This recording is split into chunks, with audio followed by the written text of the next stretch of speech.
What's going on, guys? Houston Sports Talk back in the video today, and today we're going to be talking about what the offseason plan for the Boston Celtics should look like after being eliminated exactly a week ago by the Miami Heat in the Eastern Conference Finals Game 7.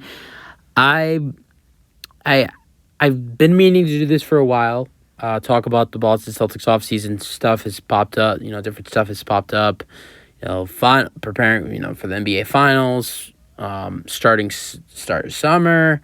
It's been a crazy last week, and so yeah. But I'm finally doing it, and we're gonna be talking about. I'm gonna be talking about what I think the Boston Celtics offseason should look like.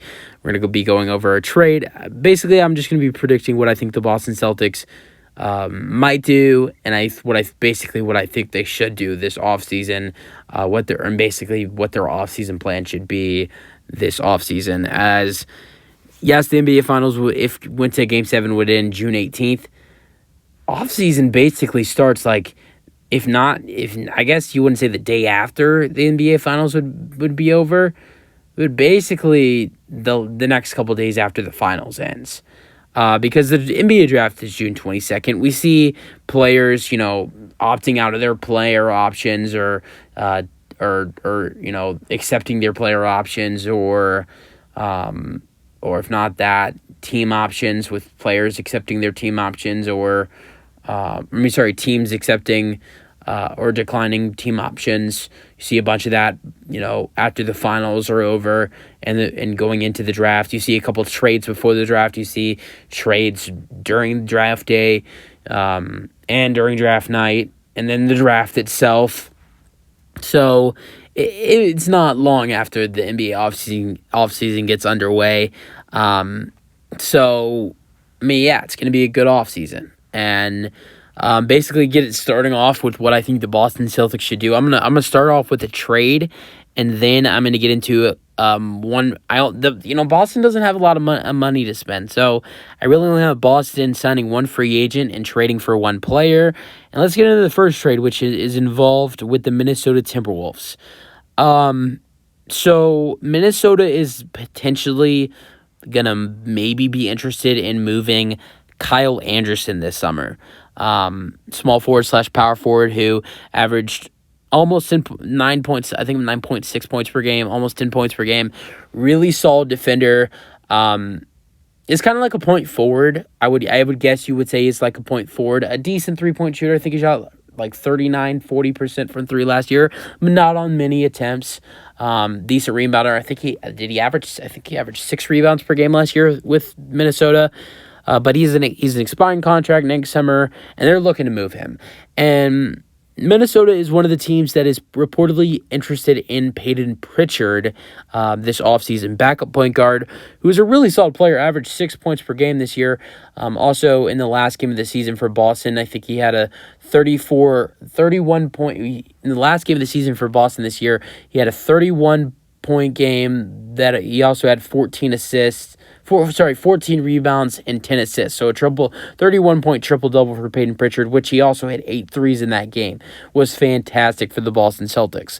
And even when he's, not that, I know that's the last game of the season, but he's also proved himself in different situations. Just has not been getting minutes. And that is something he would be doing on Minnesota, that's something he'd be doing on the Timberwolves, being the backup point guard, getting more minutes. It's a decent fit for Minnesota. I love them getting Peyton Pritchard. They'd also get a second player, Luke Cornett, who is, a center who played some minutes for Boston this season. He's basically a contract filler, but he is a 7-2 backup center, and could be a candidate to be the Minnesota Timberwolves backup center in this situation. We saw how good he was at, that weird thing he did. He did this weird thing where when he would jump up, 3-point shooters would. He would leave 3-point shooter wide open, but would jump up, and you never see the 3-point shooter make it.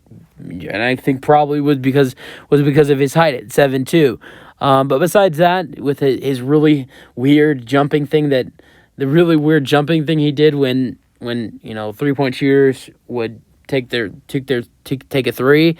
And it would sound like he was even close. He was not even near the shooter. He also averaged 4 points per game and 2 rebounds per game as a 7-2 center last year. So you get Luke Cornett and Peyton Pritchard, who honestly could be a backup center for them next year. I think he'd probably be competing for that backup center spot for Minnesota, if not the third center for Minnesota. Naz Reid is a free agent, probably expected to leave them. Cat, yes, they have Cat and Rudy Gobert, but honestly, he could be getting playing time as that backup center off the bench because there would be no center off the bench for Minnesota. So they get Luke Cornett, they get Peyton Pritchard, but they also get 2 second-round picks. The first one is a 2023 second-round pick that belongs to the Portland Trailblazers, which is the 35th overall pick in this year's draft, which if you draft well, you could be getting a decent, potential, first-round talent. It's the first 5 picks of the second round. That is where you could potentially find some second round talent.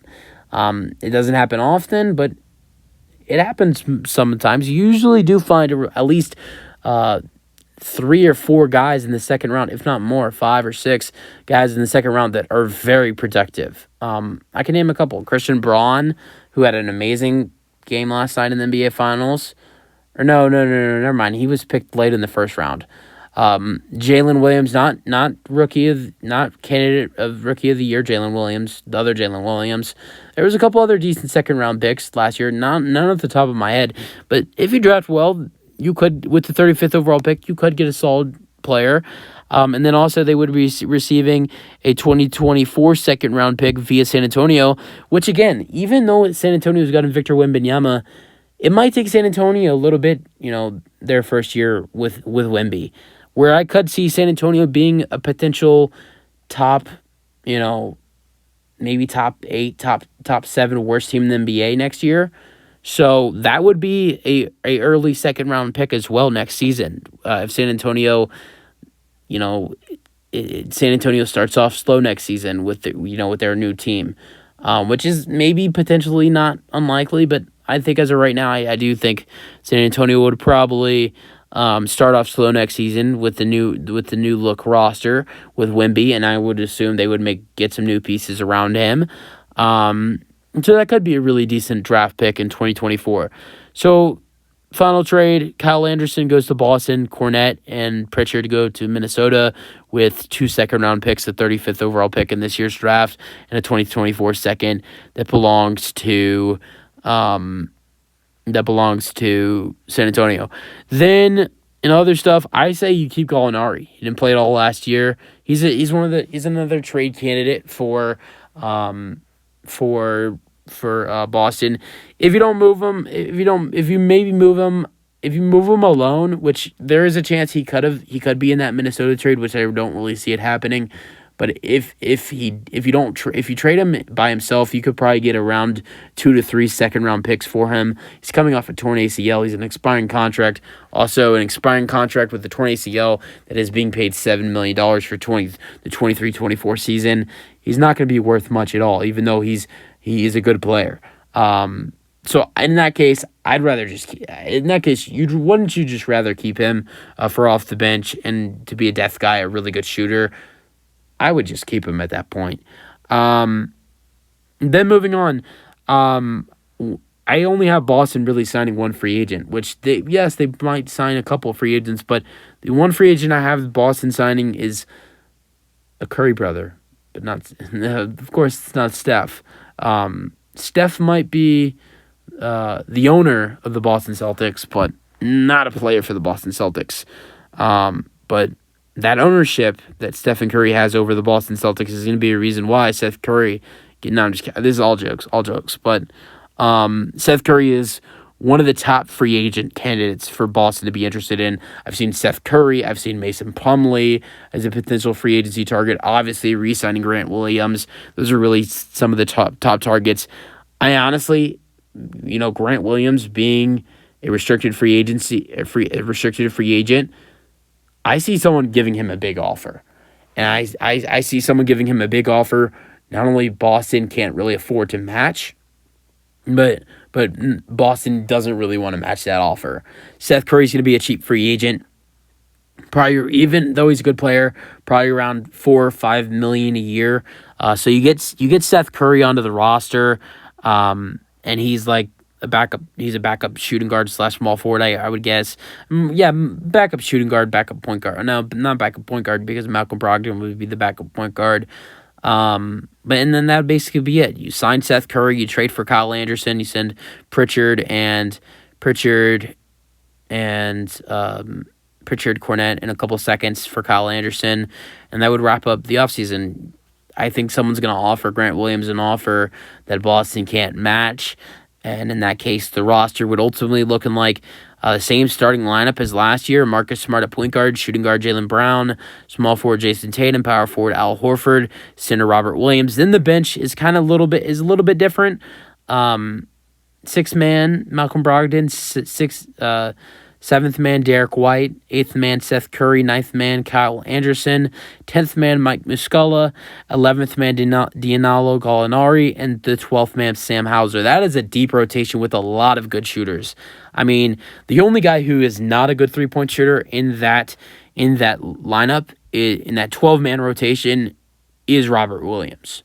And he's not an offensive player at all. He's just a true big man. So everybody in that lineup is a good 3-point shooter. Marcus Smart's a good 3-point shooter. Jaylen Brown, good shooter. Jason Tatum, Al Horford has developed into a really good 3-point shooter.